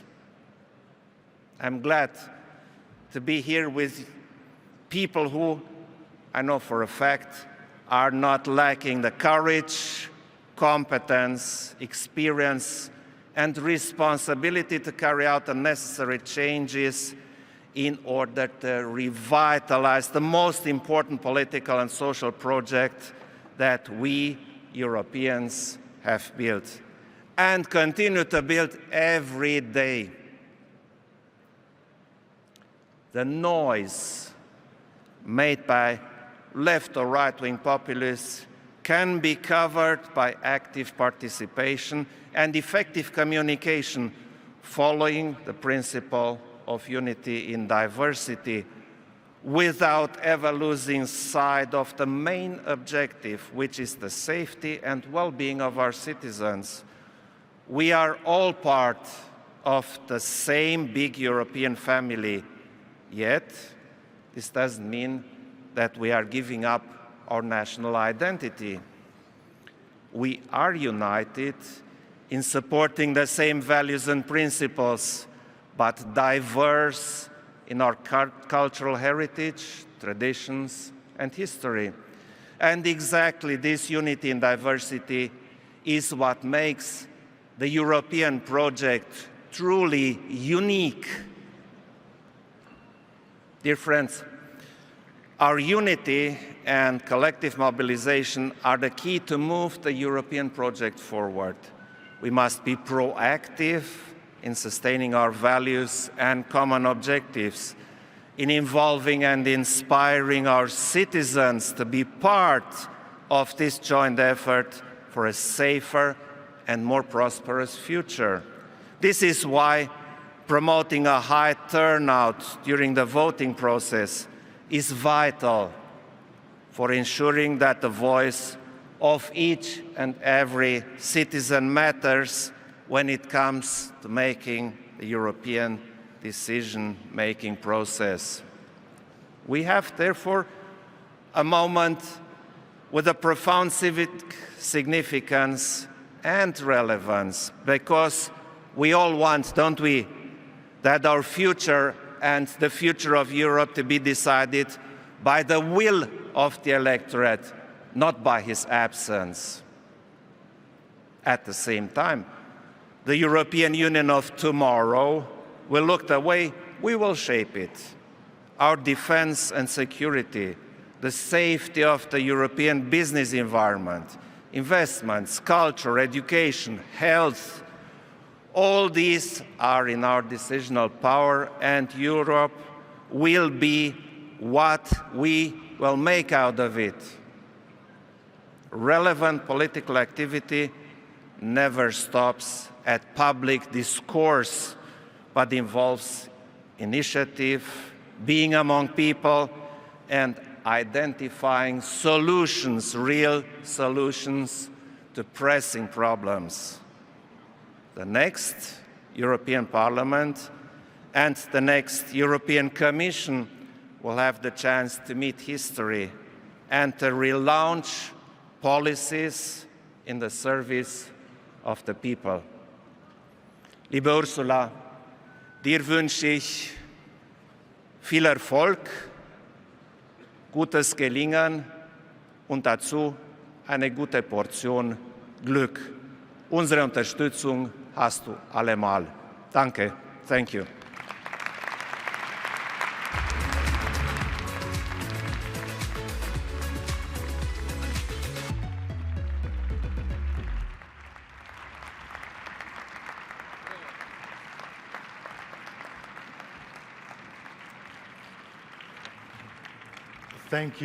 Thank you, President Iohannis.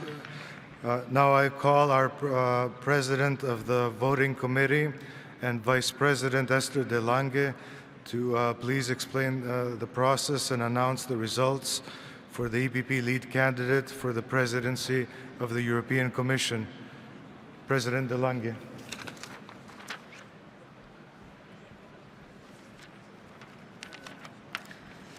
Thank you. So, I'll give you the numbers. The votes cast today were 499. Invalid and blank votes, 10. That means we had 489 valid votes, of which a very round number, 400 yes, 89 no, and that means that is elected resoundingly Ursula von der Leyen. Congratulations.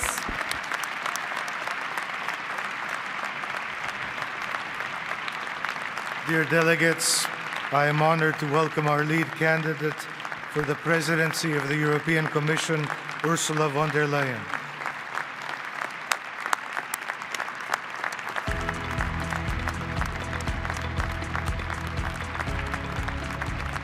Thank you, my friends. Thank you, my dear EPP. It's wonderful to be here and to have your trust, to have your support, and to feel your determination. We have now 90 days to go till election day. And we are united. We have a fantastic manifesto. We are united in the messaging. Now it's time to get out there and convince the people to win their hearts and to win their minds. And my dear friends, this is only possible if we are a great team. I know I can rely on you. I know I can rely on our fellow leaders. Thank you for the support. I would like to ask you, dear Manfred, because you are the most important here in supporting me in EPP, to come here to join me. And I would like to ask our fellow leaders to join me here on the stage. And come on, let's say, there we are.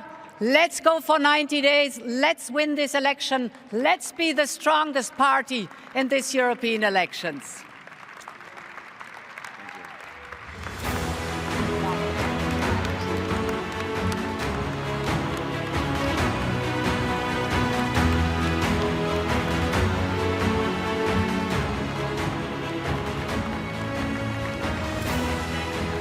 So, dear colleagues, dear friends, dear delegates, at the end of this Congress, I want to thank those who worked hard for delivering such a great experience, such a great event.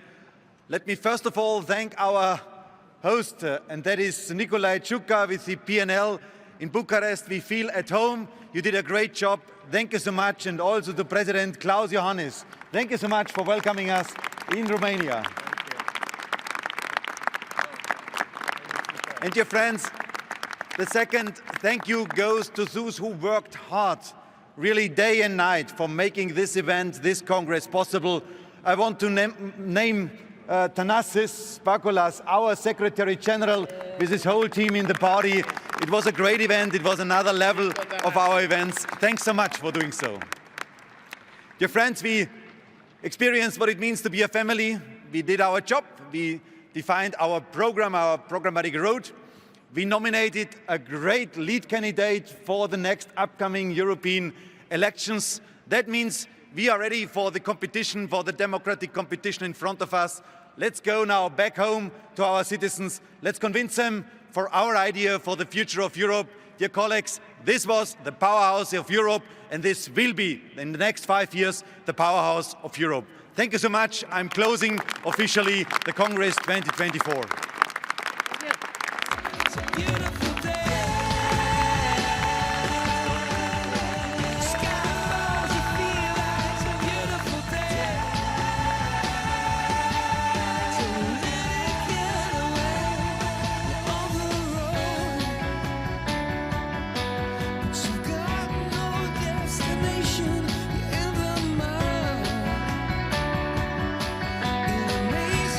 Imagination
down to the place we used to lay when we were kids.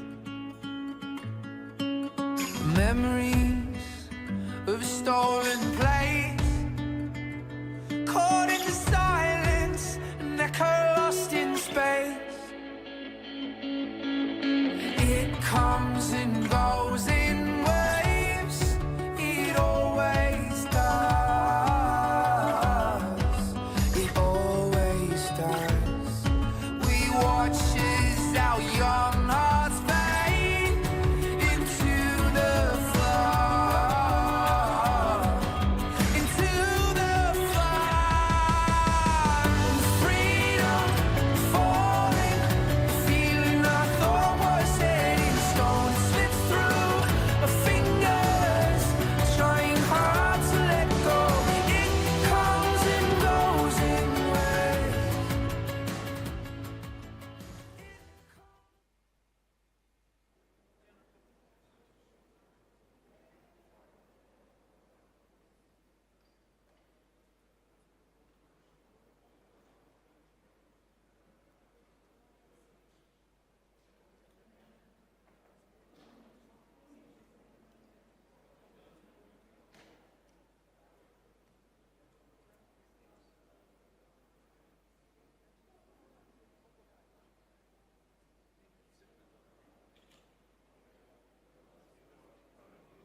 So, welcome and thank you so much. Thank you so much for your interest.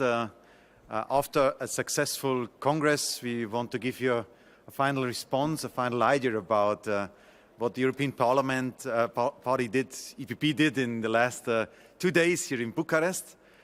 First of all, let me underline that we saw, from an EPP point of view, strong unity. That is, for me as party leader, the most important message of Bucharest. We are the party of values. That's why you probably also hear in all the speeches that everybody was committed to the strong support for Ukraine and our Moldavian friends, Georgian friends. So this commitment on a Europe based on values is critical for us and was expressed during the whole Congress.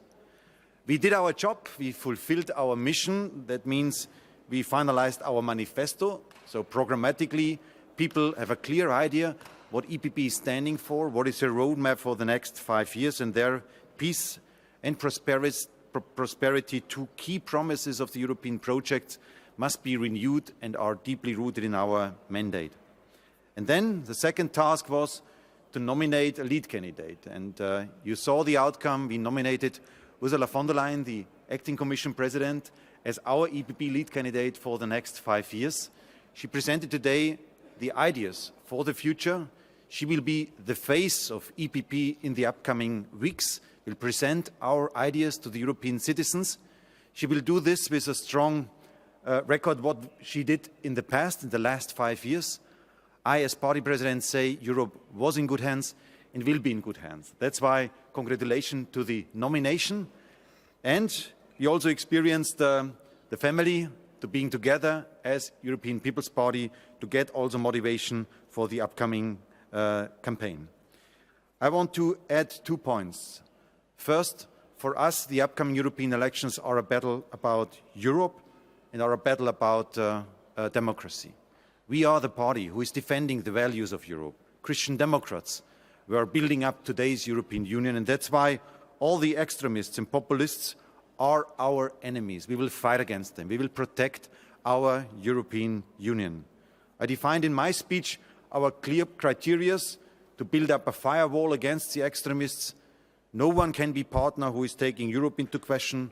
No one can be partner who is friend of Putin and is not supporting Ukraine. And no one can be partner who is destroying or harming rule of law. Clear principles. And in Poland, in Slovakia, in Czech Republic, in Malta and in Spain, we can see that we as EPP are doing this in everyday work on the ground. And the final point I want to make is that from now on campaign starts. We want to show alternatives. Europeans should have a democratic perspective about what they can decide about the future. We offer different ideas for the way to achieve our common goals. But I want to also underline that in the democratic field, to our socialist partners, to our social renew partners, we do this in respect to all the democratic parties inside of Europe. So let's practice a strong democratic campaign, but also with respect towards each other. That is what we want to offer to our democratic competitors, and we want to motivate as much as we can Europeans to participate. Ursula, I would give you. Thank you very much, Manfred. And I would like to say once again how touched and grateful I am for the trust that I've gotten by you, by the EPP. This is amazing and this is energizing to move forward now, the 90 days till election day. We all know that our European Union is the most precious thing we have to preserve and to develop for the future generations. That's what we're fighting for.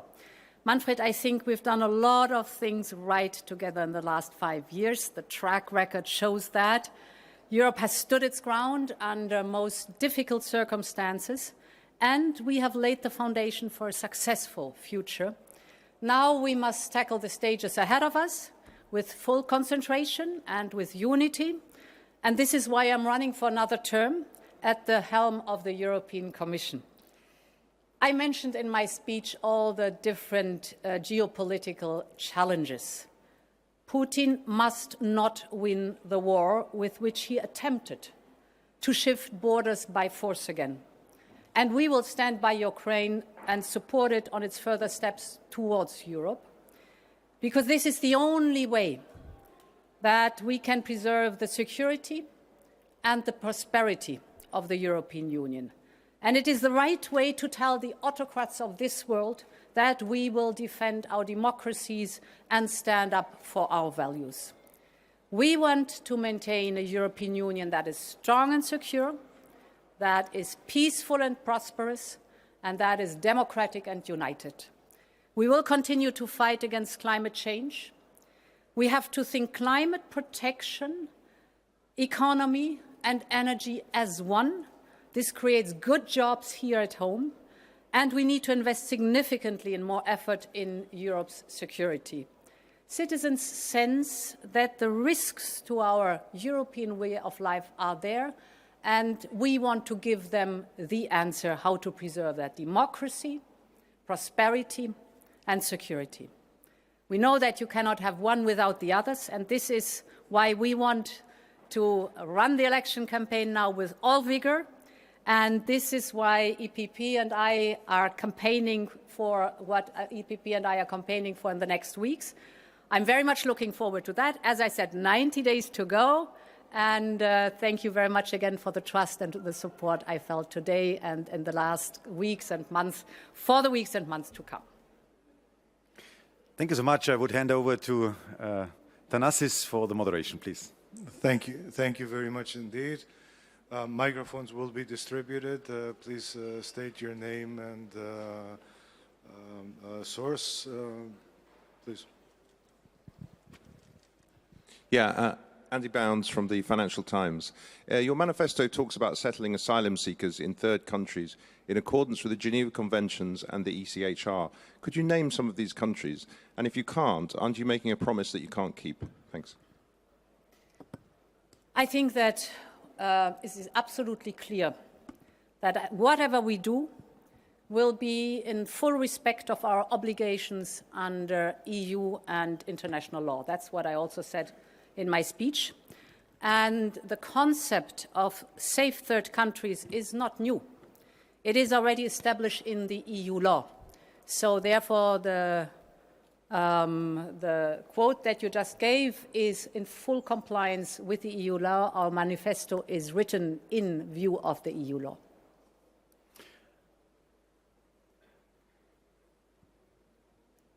Yes. Sorry. Thank you. President von der Leyen, the New York Times is suing for access to your texts with Pfizer CEO Albert Bourla. Are you concerned about the outcome of that lawsuit? Can you tell us about that exchange? And do you think political transparency and integrity are legitimate issues in your campaign for a new term? Thank you. Everything necessary about that has been said and exchanged, and we will wait for the results. Thomas Kutschker.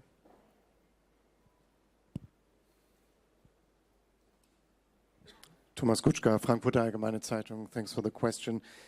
Getting back to migration, you said everything in the manifesto is in view of EU law, but of course it deviates strongly from EU law when it suggests that the Rwanda model is something the EPP favors. Clearly, this is a model where everyone, and that's what's said in the text, could be brought to any third country without any prior link to it, which is now the requirement in EU law and also according to the next Pact on Migration, which was agreed. So, could you please say what you think yourself about the Rwanda model and whether you will promote it during the election campaign? Thank you. So what I just said is that everything which is in the manifesto is in full respect of our international obligations and the European law, and has to be in full respect of the European law. And the concept of the third countries is already in the EU law. So it's nothing new, it's already in there, and we're building on exactly what the treaties say. And as party President, let me also underline that when you read the manifesto, we clearly express that the Geneva Convention and the asylum right, the two pillars of being a continent of humanitarian approach, is our basic principle. We stick to this. That's clearly mentioned. So our values have to be preserved, has to be protected, But on the other hand, people all over Europe expecting from us that we have to reduce the number of illegal migrants. And that's why what our candidate, what Commission President von der Leyen also said in her speech, that the state decide on the external border and that the smugglers decide who is entering, is exactly our party political message to the citizens. They can count on us that we will use all means we have, all legally possible means we have, to reduce the arrivals of illegal migrants in Europe. Second row to the left.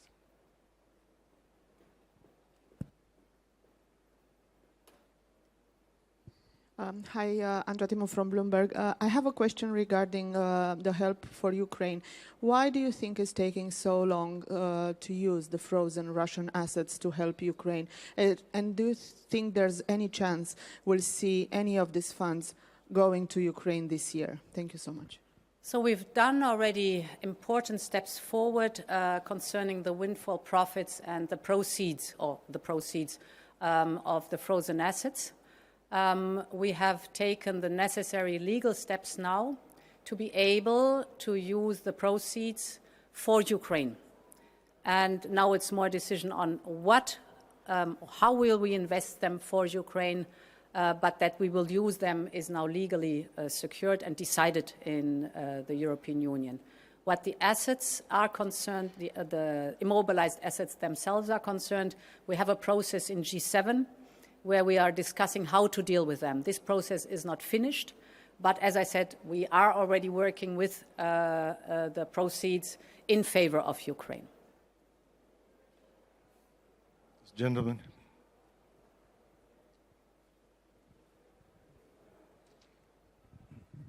Consoliaska, News Italy.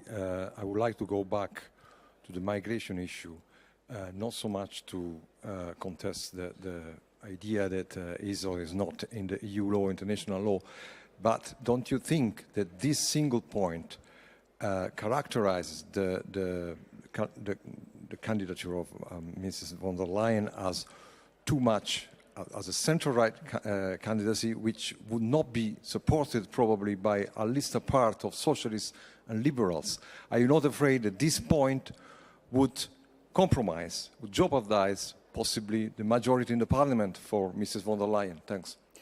I think the opposite is the case, because what we've shown and proven during this mandate is that for the first time since many years, almost 10 years, we were able to have the Pact for Migration and Asylum so that we have common rules within the European Union, among our member states, how to deal and manage migration. We have strengthened the external borders, and this is mostly also connected to the comprehensive agreements that we are taking with countries of transit and of origin. The idea behind it is that we want to protect the precious value of asylum, protecting people that are in need. But what is not acceptable is that migrants that are not in need, not eligible for asylum, are being brought by smugglers and traffickers under incredible circumstances to the European Union. Therefore, I was and am very clear that it is us who decide who comes to us, also the protection of the vulnerable, and under what circumstances, under humane circumstances, not under these horrible circumstances that the smugglers and traffickers offer, where they lure people into with the promises that are false and just horrible. And therefore, to protect the precious right of asylum when you are in need and in need of international protection, we have to be very clear that those who are not in need of protection cannot come to the European Union irregularly, but that there are legal pathways to use. We invest a lot of money now in establishing these legal pathways, for example, in building up education and vocational training in countries of origin or transit, so that we have a regular approach to the topic of migration, and it's not the smugglers and the traffickers that dominate the scene.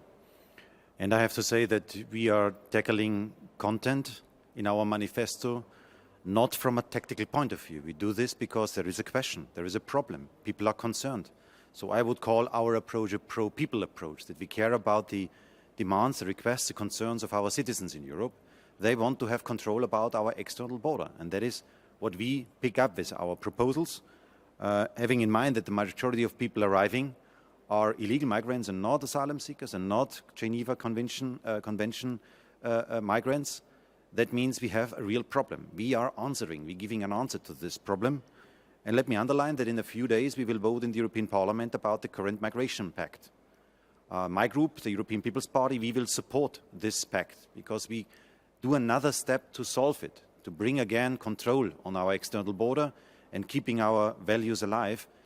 But I tell you that I have no certainty from the Greens in this moment of time. And I think everybody is responsible now to give a solid answer. The best concept to fight against extremism is to solve the concerns of our citizens and to give proper answer on this. And that's why we want to solve them, because people are asking us to do so. Before we go to a final question, please let me express our gratitude as a political family for your presence here and your interest in these 2 days in Bucharest. Final question, and we conclude.